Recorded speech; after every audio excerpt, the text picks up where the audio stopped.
네, 우리는 지금 예루살렘 공의의 이제 스토리를 우리가 함께 보고 있습니다. 우리 어제는 이제 바울의 증언으로 이제 이방인에게 성령이 임하신다라는 것을 분명히 드러냈고, 이제 오늘 12절에서는 바나바와 바울도 이제 이방인 중에서 표적과 기사가 일어나며 성령께서 이방인들을 형제로 삼고 계심을 이제 분명히 드러내고 있습니다.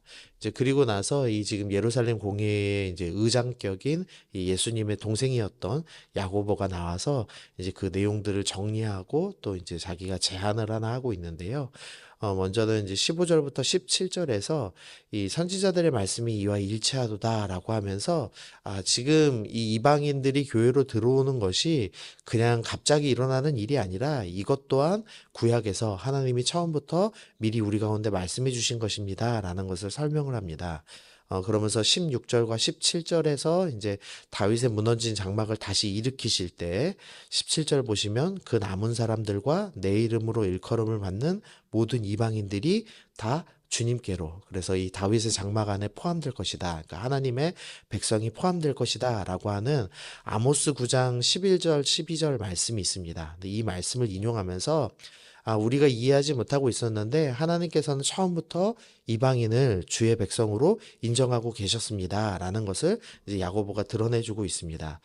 사실 하나님께서는 처음부터 이 아브라함의 육적 자손이 아니라 이방인들도 함께 주님의 백성 되길 원하셨습니다. 이제 출애굽을 할 때 이 출애굽기 12장 38절에서 수많은 잡족이 함께 합니다. 그래서 처음부터 이스라엘은 이 육적인 그 혈통 공동체가 아니라 신앙 공동체였음을 계속 드러냅니다. 뭐 예를 들면은 갈렙은 이 유다 지파의 대표자였죠. 그런데 갈렙이 뭐라고 소개되고 있냐면 그나스 사람이라고 소개됩니다. 이 그나스는 에돔 지파 출신입니다. 이 갈렙은 이름의 뜻이 개입니다. 유대 말로 하면. 근데 이름을 개라고 짓는 사람은 없겠죠. 그러니까 이게 아마도 이제 그나스 족속 에돔 이름으로 된 것을 이제 이 이름으로 됐던 것 같습니다. 그런데 그 어쨌든 에돔 지파 출신이었던 이 갈렙이 유다 지파 사람으로 정식으로 인정될 뿐만 아니라 그들의 리더가 되죠. 그래서 이스라엘 공동체는 처음부터 신앙 공동체로서 출발했다라는 것을 보여줍니다. 이제 이후에도 다윗의 친위대 목록이 나오는데 거기도 그렛 사람과 블렛 사람이라고 나오는데 이 글렛 사람은 그레데 사람입니다. 그리고 블렛 사람이 블레셋 사람입니다. 그래서 이 다윗의 친위대도 사실은 이방 사람들이었고 또 대표적으로 이제 하나님 잘 믿다가 다윗에게 죽임당한 사람이 있죠. 햇사람 우리아가 나오죠. 근데 그 사람도 하나님을 너무나 잘 섬기는데 햇사람이라고 분명히 이 사람이 이방 족속인 것을 드러냅니다. 그래서 사실 구약에서는 계속 이방인들이 주님을 믿고 돌아오는 일들이 있었음에도 불구하고 오히려 이스라엘 사람들이 꽉 막혀서 그것을 거부하고 있었던 거죠. 근데 하나님께서는 포기하지 않으시고 이방인들을 결국 주의 백성으로 불러주시는 모습을 볼 수가 있습니다. 그래서 우리가 자꾸 이제 인간이 더 뭔가 진보적이고 성경은 뭔가 좀 전통을 중시하고 열등하고 좀 꽉 막혀 있고 이렇게 자꾸 오해를 하는데 사실은 성경이 훨씬 더 열려 있고 성경은 더 많은 사람들 또 연약한 사람들까지도 품으려고 하는 그 하나님의 사랑이 드러나 있습니다. 그래서 우리가 우리의 잘못된 생각을 깨고 성경의 가치관, 성경이 말씀하시는 것을 받아들이려는 자세가 필요하다라는 것을 우리가 좀 생각해 볼 수가 있습니다. 사실 이제 우리나라도 단일 민족이기 때문에 이방인들 받아들이는데 참 어렵죠. 근데 지금 벌써 농촌만 해도 이 순수한 한국 아이들이 오히려 왕따 당한답니다. 이제 다문화 민족 아이들이 더 많아서 그러니까 저희도 이제는 다문화 사람들도 한국인이라고 인정하고 어떻게 하면 이들을 한 형제로 대접하며 전도할 수 있을 것인가를 고민해야 될 시점이 왔습니다. 그래서 주님께서 마음 열고 계신 걸 기억하면서 주님 나도 마음을 열고 혈통에 상관없이 오직 복음 안에서 하나 되길 결정합니다. 그런 마음으로 우리가 준비하시고 기도하면 좋겠습니다. 두 번째로 이 야고보가 권면하는 게 20절 말씀을 권면하는데요. 우상의 더러운 것과 음행과 목매어 죽인 것과 피를 멀리하라고 편지하는 것이 옳다라는 얘기가 있습니다. 근데 이게 좀 이제 오해가 되는데요. 지금 분명히 예루살렘 공의의 핵심 내용은 할례를 받아야지만 믿는 것이다라고 주장하는 유대인들에게서 율법으로 우리가 얽매일 필요가 없다라고 분명히 얘기를 했습니다. 근데 그리고 나서 지금 야고보가 오히려 다시 또 율법을 언급하고 있는 겁니다. 우상 더러운 걸 멀리해야지, 음행을 멀리해야지 이렇게 얘기하니까 마치 이제 우상 더러운 것이 우상 숭배하지 마십시오, 음행은 음행하지 마십시오, 또 피는 살인하지 마십시오. 이제 이렇게 권면한 것처럼 이제 여겨지는 겁니다. 그래서 이거 본문이 오해가 좀 있는데요. 먼저 이 20절의 우상 더러운 것에 대해서 이제 이후에 뭐라고 말씀하냐면 29절 보시면은요. 우상 제물이라고 분명히 설명을 합니다. 그래서 우상 숭배를 하지 마십시오의 본문이 아니라 우상 제물을 먹지 마십시오의 본문입니다. 그러니까 지금 야고보가 권면하고 있는 것은 이 이방인 성도들하고 유대인들 간에 갈등이 있습니다. 왜냐하면 유대인들은 지금 수천 년 동안 우상 제물은 절대 먹으면 안 돼, 이제 이런 생각을 갖고 있었는데 이방인들은 좀 생각이 다릅니다. 왜냐하면은 거의 대부분의 이제 동물들은 다 이제 우상 제물로 바쳐졌다가 판매되는 것들이 많았고, 또 심지어 이방인들은 우상에게 이 제물 바쳐졌다가 나오는 고기가 좀 더 이제 영험하다라는 생각을 갖고 있었답니다. 그러니까 이제 우상 제물 먹는 거에 꺼리낌 없는 정도가 아니라 오히려 환영하고 있던 사람들이었죠. 근데 이 두 부류가 지금 주님을 믿고 하나가 되었는데, 이방 족속들은 우상 제물 먹는데 어려움이 없고 유대인들은 우상 제물로 나온 것은 절대 못 먹는 사람들이어서 이게 서로 공동체가 갈리고 있는 상태인 겁니다.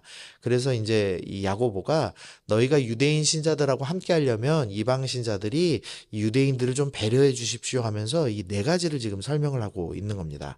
근데 성경은 분명히 음식에 관한 원칙을 설명해 주는데요. 고린도전서 8장의 그 음식에 대한 원칙을 설명합니다. 이 사도 바울이 뭐라고 설명하냐면 제가 좀 읽어드리겠습니다. 비록 하늘에나 땅에나 신이라 불리는 자가 있어 많은 신과 많은 주가 있으나 그러나 우리에게는 한 하나님 곧 아버지가 계시니 하면서 신은 오직 하나님밖에 없습니다. 그래서 우상이라는 것, 귀신이라는 것, 그건 아예 존재하지도 않습니다. 이 설명을 합니다. 그러면서 고린도전서 8장 7절에서 그러나 이 지식은 모든 사람에게 있는 것이 아니므로 어떤 사람들은 지금까지 우상에 관한 습관이 있어서 우상 제물로 알고 먹는 거로 그들의 양심이 약하여지고 더러워지느니라. 음식은 우리를 하나님 앞에 세우지 못하나니 우리가 먹지 않는다고 해서 더 못 사는 것 아니고 먹는다 해서 더 잘 사는 것이 아니니라 하면서 우상 제물을 먹던지 안 먹던지 그것은 사실은 귀신, 우상이란 건 아예 존재하지도 않는 거기 때문에 먹든지 안 먹든지 그것은 아무 의미가 없습니다. 그러나 우상 잼을 먹는 걸로 마음이 약해지고 연약한 사람들이 있기 때문에 그 사람들을 배려하는 게 좋겠습니다라고 지금 권하고 있습니다. 그러니까 제사밥 먹으면 된다 안 된다의 논쟁은 이미 그러니까 없는 거죠. 그래서 먹어도 문제는 없지만 먹는 것 때문에 마음을 어려워하는 지체들이 있다면 그 사람들을 위해서 먹지 않는 게 좋습니다라는 게 이제 성격의 원칙이고, 그게 지금 20절에도 동일하게 적용되는 겁니다. 그래서 20절에 우상이 더러운 것은 우상 숭배하지 마십시오가 아닙니다. 그건 당연히 이방인과 유대인들 모두가 지켜야 될 말씀이죠. 그러니까 여기서 우상 숭배가 아니라 우상에게 바쳐지고 나온 그 고기를 먹는 것에 대해서 원래 성경적으로는 먹는데 문제가 없지만 유대인들이 어려워하기 때문에 유대인들과 교제하기 위해서 이방인들이 좀 참아주셨으면 좋겠습니다. 지금 이렇게 권하는 겁니다. 그러면 이제 두 번째로 음행은 뭐냐? 그러면은 뭐 이방인들끼리 있을 때는 음행을 해도 되고 유대인들하고 있으면 음행하면 안 된다 이런 말이냐? 이제 그게 아니고 여기서 음행은 근친 결혼을 의미합니다. 그러니까 유대인들은 근친 결혼에 대해서 아주 상세한 율법이 있죠. 하지만 이 이방인들은 근친 결혼을 어려워하지 않습니다. 그래서 고린도전서 5장에서는 심지어 아버지의 아내를 취한 스토리까지도 나오죠. 그래서 이방인들한테 이제 이 유대인들이 감당하기 힘든 근친 결혼은 좀 삼가했으면 좋겠습니다. 우리가 함께하는 공동체이기 때문입니다. 이 설명을 지금 하고 있는 겁니다. 그 다음에 목매어 죽인 것, 이것도 사실은 이제 피를 먹지 말라는 개념을 설명합니다. 왜냐하면 목매어 죽인 것은 피를 제대로 빼지 않기 때문에 이 정결해지지 않죠. 그래서 유대인들은 먹지 않고 심지어 먹으면은 옷을 빨고 몸을 정결하게 한 다음에 들어오는 일을 했습니다. 그래서 이방인들은 근데 피 먹는 걸 안 어려워합니다. 그러니까 이방인들한테 유대인들하고 함께 하려면 목매어 죽인 것이나 그 다음 나오는 피를 먹는 것을 좀 삼가해 주시면 유대인들이 좀 도움이 되겠습니다. 지금 이 설명을 하는 겁니다. 그런데 지금 이제 우리나라 같은 경우는 이제 유대인들하고 같이 신앙생활을 안 하죠. 그래서 우리가 선지국 먹는 게 문제가 되지 않죠. 신앙 안에서. 그래서 이 지금 20절에 나오는 네 가지 규례, 음식에 관한 네 가지 규례는 우리가 반드시 지켜야 될, 지금까지도 지켜야 될 절대적인 법은 아닙니다. 근데 우리에게 설명해 주는 것은 유대인들 같이 음식을 가리고 있는 그런 형제들이 있다면 우리는 어떤 태도를 취해야 되는가? 먹어도 되지만 연약한 자를 배려하여서 덕을 지키기 위해서 좀 삼가하는 게 옳다라는 성경에 지금 권면이 있는 겁니다. 우리가 이제 늘 연약한 자들을 기억하고 품어줘야 합니다. 그런데 우리가 자꾸 야, 네가 못 먹는 건 네가 믿음이 없어서야, 네가 이걸 못하는 거는 믿음이 없어서야, 이제 이렇게 생각을 하죠. 근데 우리는 연약한 자를 배려해주는 공동체가 되어야 한다라고 성경은 설명을 하고 있습니다. 마지막으로 23절 한번 보시면은요. 이제 편지를 붙이죠. 그러면서 편지에 이제 그 발신자들 보내는 사람들이 나옵니다. 사도와 장로된 형제들이 하면서 그 다음에 수신자는 안디옥과 수리아와 길리기아에 있는 이방인 형제들이라고 지금 나오고 있습니다. 지금 이제 이 이방인들한테 이 네 가지를, 이 유대인들과 신앙생활하기 위해서는 이 음식규례 네 가지를 지키는 게 참 좋겠습니다. 이것을 이제 편지를 보내면서 이방인들한테 뭐라고 얘기하냐면 당신들은 우리의 형제입니다라고 지금 편지를 보냅니다. 또 25절에 보면 우리 주 예수 그리스도의 이름을 위하여라고 하면서 이방인들과 우리는 모두 한 하나님을 섬기고 있다. 그러니까 우리라는 표현을 쓰면서 당신들은 우리의 형제입니다라는 걸 명확하게 지금 표현합니다. 이 예루살렘 공회가 지금 AD 49년, 그러니까 기원 후 49년에 일어납니다. 예수님께서 30년에 승천하셨고요. 그 다음에 고넬료 회심 사건이 41년 정도에 있었다고 추측을 합니다. 그러면 지금 고넬료 회심 이후에 8년 뒤에 일어나는 사건인데, 지금처럼 뭐 세계화된 시절이 아니기 때문에 8년이면은 뭐 소식이 잘 퍼져나가지도 않을 때죠. 근데 수천 년간 유대인들은 이방인을 개만도 못하다, 지옥의 땔감이다라는 표현을 거침없이 썼습니다. 그런데 단 8년 만에 이방인들을 향해서 공식적으로 문서에 뭐라고 기록하냐면 당신들은 우리와 형제입니다. 우리는 한 하나님을 섬기는 형제입니다라고 분명히 지금 표현하고 있는 겁니다. 그러니까 이 초대교회 사람들이 얼마나 마음이 열려져 있는지 수천 년간의 문화가 8년 만에 바뀌는 사람들, 자기가 일생을 믿고 따라왔던 그런 세계관이 있었는데 성경이 그리고 성령께서 말하신다면 그것을 언제든지 고칠 수 있는 성경을 온전히 쫓는 사람들이었음을 우리 가운데 드러내주고 있습니다. 그래서 우리가 바로 이런 사람이 돼야 됩니다. 우리의 세계관, 또 한국 사람의 어떤 정서에 의하면 이건 절대 하면 안 돼, 그런 것들이 있을 수도 있겠지만 성경이 말씀하시고 또 주님이 원하시면 우리는 언제든지 받아들이고, 또 우리가 때로는 연약한 자를 배려할 수 있어야 되고, 또 우리가 인정하지 못하는 형제로 인정하기 어려운 사람들이 있을지라도 주님께서 형제라 말씀하신다면 우리는 기꺼이 받아들이는 그런 넉넉한 마음, 존중의 마음이 있어야 된다는 거죠. 그래서 오늘 결정하시면서 기도하실 때